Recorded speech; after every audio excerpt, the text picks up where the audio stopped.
Okay, hello everybody. Thanks for joining us. Today we're going to give an introduction to AFM, and in particular, I'll highlight some things that the Drive AFM, the Nanosurf Drive AFM, can do that are a bit unique. Okay, so the real basic parts of most AFMs, this kind of sums it up and is pretty typical. So we have a piezo motor, which will move the cantilever around, typically up and down. Sometimes it also moves left and right to scan across the sample. Sometimes the sample is moved on its own. So a piezo is just a ceramic that you apply a voltage to and it actuates, it moves some distance. And so because of that, it can move very small, highly controllable distances that were commonly used in high precision tools like an AFM, where we need, sub-nanometer precision. Typically, a laser is shone off the back of the cantilever, and we use that laser to measure how much the cantilever is deflecting, bending, or twisting. And then the cantilever is interacting with your sample. So I should say this is the cantilever, this sort of diving board shaped item here, and coming out of the cantilever is a tip. And obviously none of this is to scale, it's all very exaggerated, but you get the idea. So there's a feedback loop between the detector, which is telling us how much the cantilever is deflecting, and the piezo motor to drive the cantilever up and down to keep it at a constant force as it tracks across a sample. So typical travels for piezomers, I believe that our Nanosurf Drive AFM can do 20 microns. So if your features are taller than 20 microns, I guess, we're in the center of the travel, so 10 microns. If your feature is taller than 10 microns, we'll have trouble imaging them with our tool. Okay, what cantilever do you use? What different kind of cantilevers are there? So this is just a screenshot I took from budget sensors to give an example of maybe 3 more common kind of tips you might use, but there are thousands out there and there are custom ones you can make. And there's even like cantilevers that are sort of pipettes where you can grab onto things and measure forces. So there's a whole world of cantilevers out there, but this will give you a bit of an idea. So a really important parameter for a cantilever is this spring constant down here. In this case, you can see this cantilever is 40 newtons per meter. This one's 5 newtons per meter. This one's 3 newtons per meter. So the stiffer they are, the less they're going to be able to feel or see really soft materials. So you want the cantilever to bend rather than your sample. So if we come along to something really soft, like a kilopascal hydrogel with a 40 newtons per meter cantilever, your sample is going to deflect before the cantilever will. So we won't be imaging it very well. Another important factor, it doesn't include them here, but it's like the radius of the tip. I believe this common sort of everyday tip, the TAP 300 ALG, will have a radius of around 10 nanometers. But you can also buy really high aspect ratio tips. This one goes all the way down to 1 nanometer tip size for higher resolution applications. All right. So in AFM, the tip is interacting with a surface to form an image. So we're scanning the tip line by line across a sample, and that's how we get that Z-axis information. So we can actually measure the height of things accurately across your surface. And that's how you can take measurements like roughness or film thickness and things like that, or particle height. We'll get into why maybe AFM is not so good for measuring particle diameters a little bit later. But for now, just know that we can take full Z profiles of the sample one line at a time. So the cantilever is deflecting. And the way we typically measure that deflection is with a laser reflected off the end of that cantilever and onto some sort of photodetector. And typically that output is in volts. So this volt is just arbitrary number or sort of unit used to represent the amount of deflection on the photodetector. And that volts can be calibrated into other things like nanometers and force, as I'll show a little bit later on in the presentation.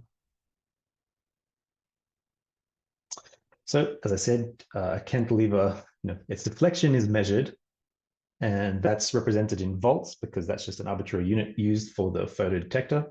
But we can convert that volts into a force. So of course, the deflection relates to some nanometers, and then some nanometers reflects to a force. So for a simple diving board shaped cantilever, rectangular cantilever, it's pretty much just a straightforward, the spring constant is the force divided by the distance. So it's some Newton per meter value. So the number of nanometers it deflects relates directly to a force. So with most AFMs and with the Nanosurf AFM, we can actually calibrate that spring constant using a method called thermal tuning. So the AFM just monitors the thermal vibrations of the cantilever. And from that information, we can know the nanometers per volt. So what voltage reading corresponds to how many nanometers, and also what meters, or in this case, nanometers, reflects to how many newtons. So without any complicated calibration procedures, we can know the spring constant of the cantilever. Obviously, on the box, we have some idea of the spring constant, but it's never exactly what the spring constant is. So for example, our common cantilevers on the box say 40 newtons per meter, but I think when we measure it, it coming around at about 27 newtons per meter. So most importantly, we know the cantilever deflects, we can measure it, and we can calibrate that to a distance and a force. And of course, we want to deflect the cantilever by interacting with the sample. So we interact with the sample, deflect the cantilever, and because the forces here are so minuscule, we can even measure surface forces like van der Waals forces or electrostatic repulsive forces. Or if you were to put some sort of functionalization on your tip, you could do some sort of chemical mapping.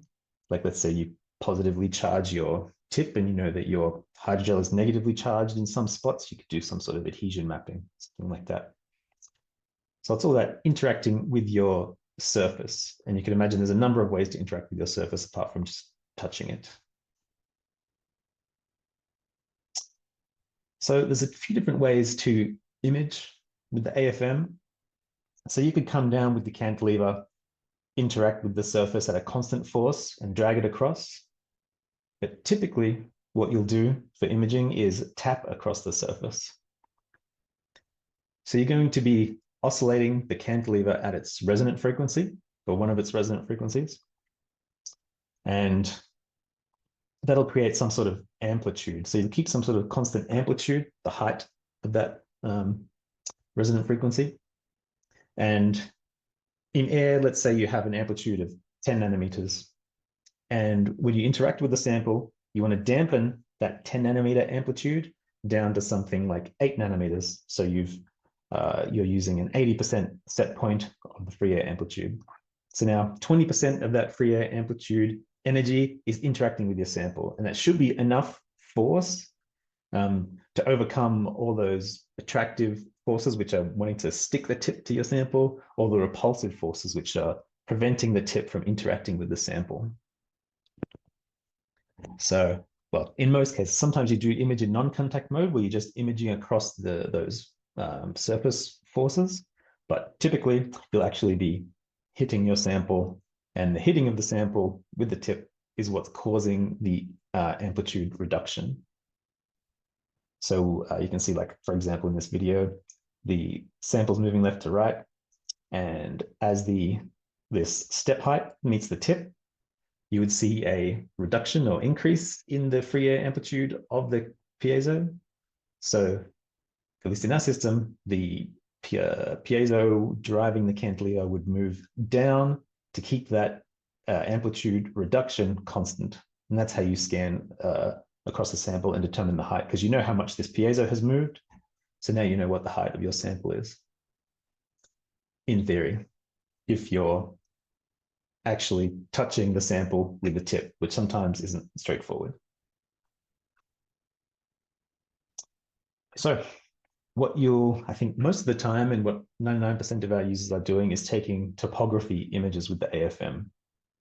So here's a few examples. You can see how high resolution we can achieve relatively easily with the AFM. So I think pretty routinely we can get sort of these 1 micrometer by 1 micrometer images. We can definitely get 70 micron by 70 micron images. And this color scale here relates to some sort of height. So this is just one common color scale I use. For example, it doesn't represent the height of these images, but that's what you would generate. So each image would have its own color scale led to some sort of height. And then each of these images, you could, for example, take a single profile. So you could draw a line across them and see all the step heights and do all sorts of quantification that way. So our AFM can do a total area scan of 100 microns by 100 microns. And unfortunately, we don't have a motorized stage. So if you need to move further away, there's some manual dials to move around. But these are some examples. You can actually see the height of things and also zoom into really high resolutions relatively easily, depending on your sample. So stiff, dry samples are easiest. Soft samples can be a little bit tricky, but we do have some tools with the dry Nanosurf AFM that make imaging in water a little more easier than usual. So we can image aqueous samples as well, or samples underwater. So whenever you're doing a tapping mode image, you get a couple of other signals for free. And one of them is phase imaging. So you're driving the cantilever at some frequency, but the cantilever's actual actuation or vibration will be out of phase with the drive signal. And the shift in phase between the input signal and the output signal corresponds to some surface properties. It's not quantifiable and it's not super well understood, but it typically, the shift can occur due to things like differing levels of adhesion or even material stiffness. So for example, here we have an image of chocolate. On the left is the topography image, so you can see the height and shape of some of these parts of the chocolate. But very clearly in the phase image, you can see 2 different phases of the material.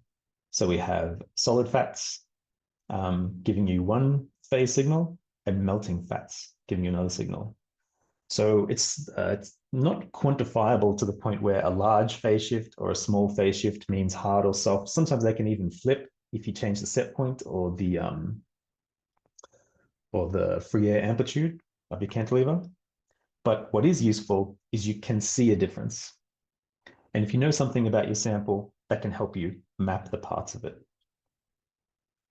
Or for example, we have a polystyrene polybutadiene composite polymer here. You can see the topography on the left here.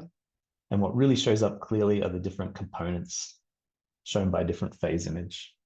And that might be due to the different modulus of polystyrene versus polybutadiene. I think polystyrene is a glassy polymer, polybutadiene is a rubber, I think. Or maybe even just the adhesion difference between those materials. So you get this for free every time you do a tapping mode image.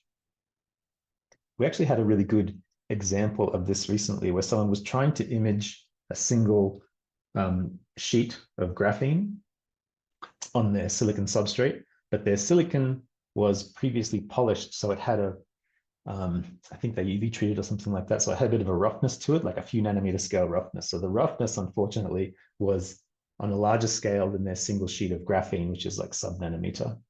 So in the topography image, all you could see was the roughness of the silicon wafer. But in the phase image, you could really clearly see where there were single sheets of graphene. So that didn't help them in determining the thickness of the graphene sheets because you couldn't decipher the thickness because the underlying surface was rougher than thickness, but at least you could see they were there in the phase image. Right. So instead of tapping your way across a surface or dragging your way across the surface, you can take individual points and just interact with the surface, one point at a time. So each of those interactions with the surface are called force curves. So here's a couple of force curves of a couple of different materials. So polystyrene, much stiffer polymer. polybutadiene, a much softer polymer. So here we are approaching, this is in air, for example. We're getting closer and closer to the sample. Here is 0 nanometers. And then as we get closer and closer, there's this attractive force which pulls the tip down towards the sample. And then as we insert the tip into the sample, we start to feel some sort of force. And then as we retract, the tip gets a little stuck to the sample, pulls off. And so this is a measure of some sort of adhesive force as well. So you can see the force curve for polybutadiene. The slope is much lower because the material is softer, so it's going to indent further for the same amount of force. And it looks like the adhesion event is much larger as well. So by taking a series of these force curves all the way across your sample, you can map properties. So here is epithelial cells. The topography of them is represented in 3D, but the color represents on the left side, the adhesion map, and the elastic modulus on the right-hand side here.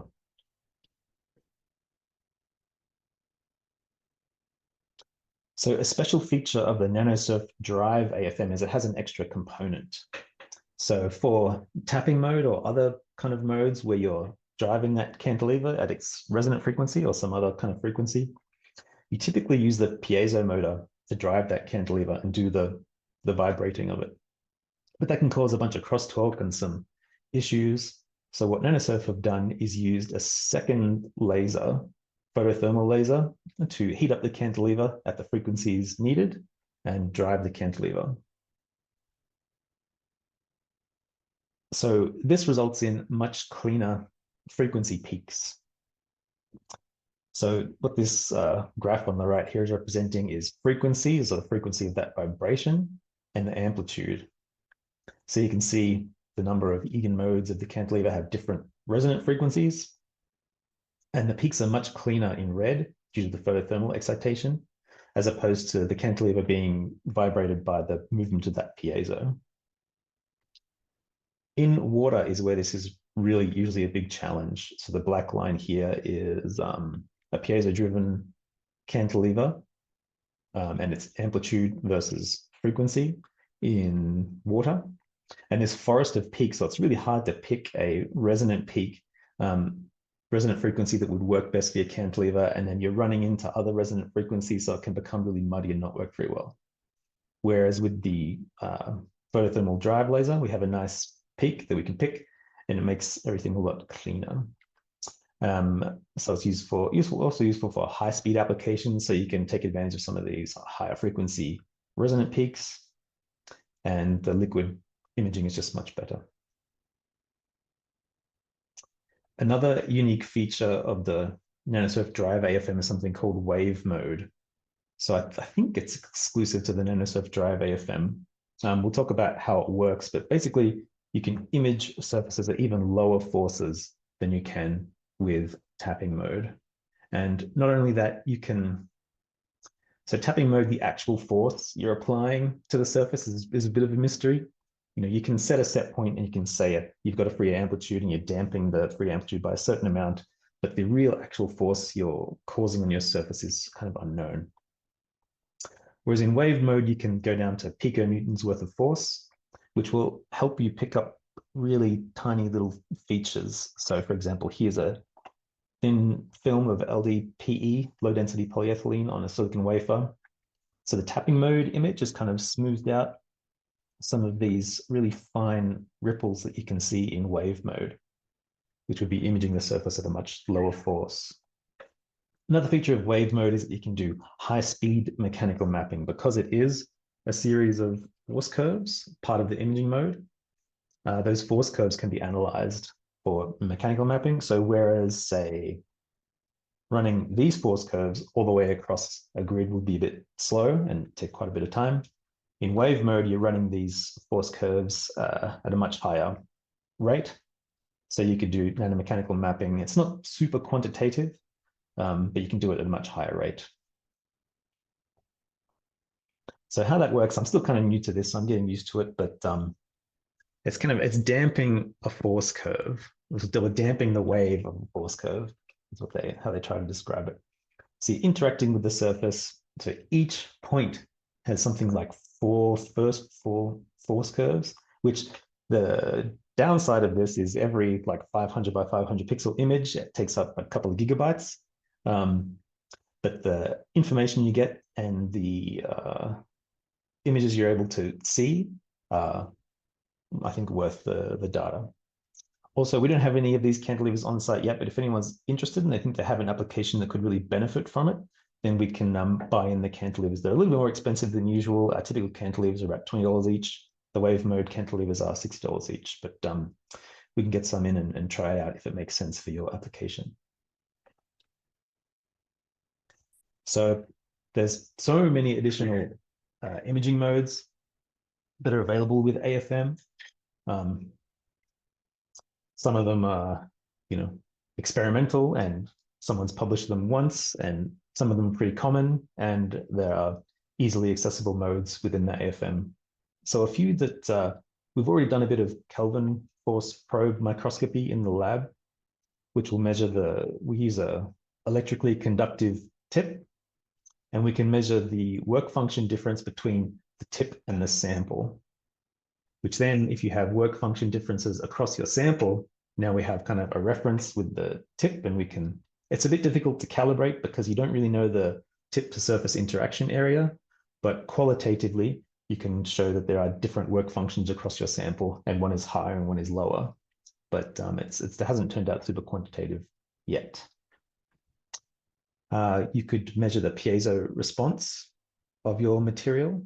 So I think a lot of people are working on piezo responsive polymers and things like that. So you can run the tip across the surface while you're applying a potential between the tip and the sample, and measure the piezoelectric response of the sample on that nanometer kind of scale.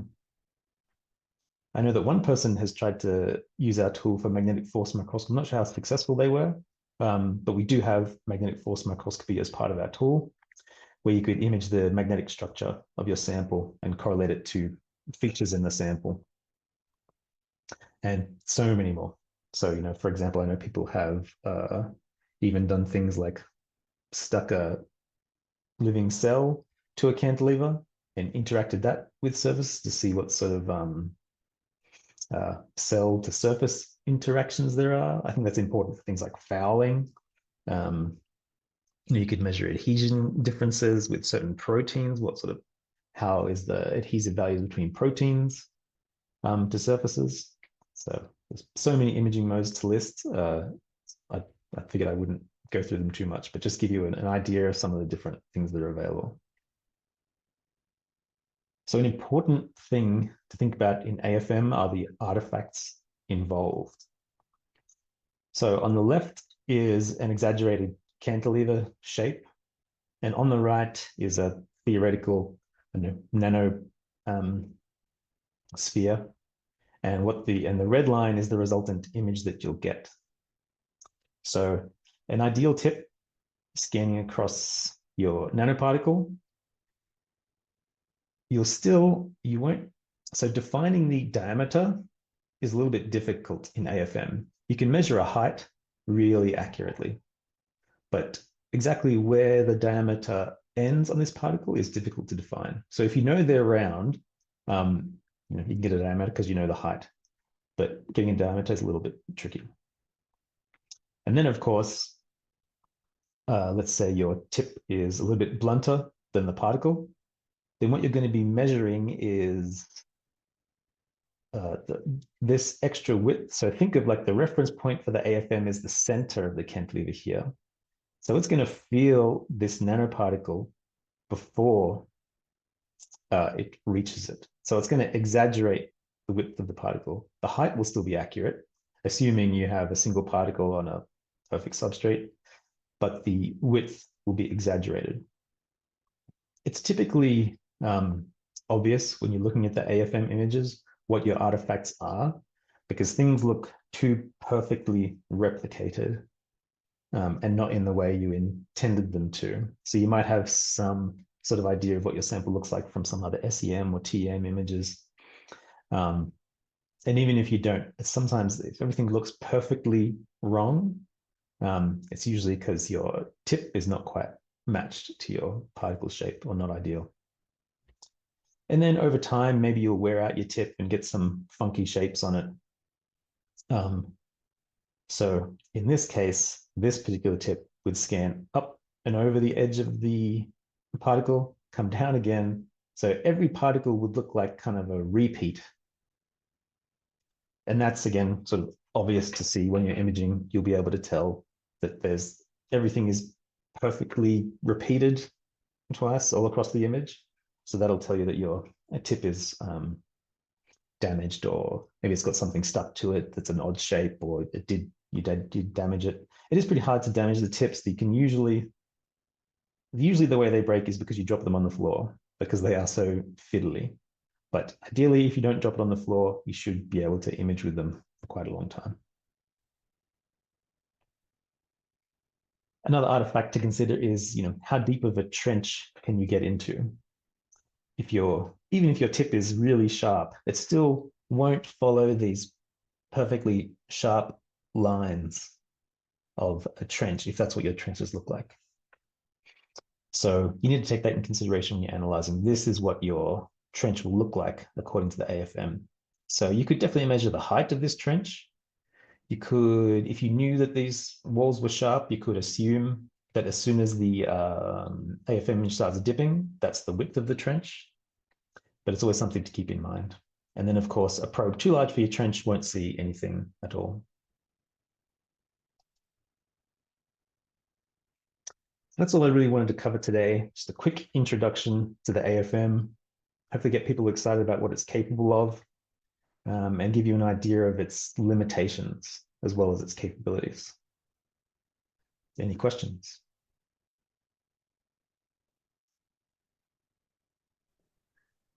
So do users use this AFM other than tapping mode? For imaging, no one's used anything other than tapping mode, but people have done Kelvin probe force microscopy for that work function. And I think the results have been okay, not the exact numbers they would expect for the work function of the material, but this one's larger and this one's smaller have worked out pretty well. Okay, so relatively speaking, Yep. the distribution was correct. Yep. And someone's also had a go at magnetic force microscopy. I'm not sure how well it went, but I know they had a try. Because we do have, in stock, we have electrically conductive cantilevers, and we have magnetic cantilevers as well. Magnetic force microscopy, that's the extension of the tapping mode, right? I believe it's done in tapping mode.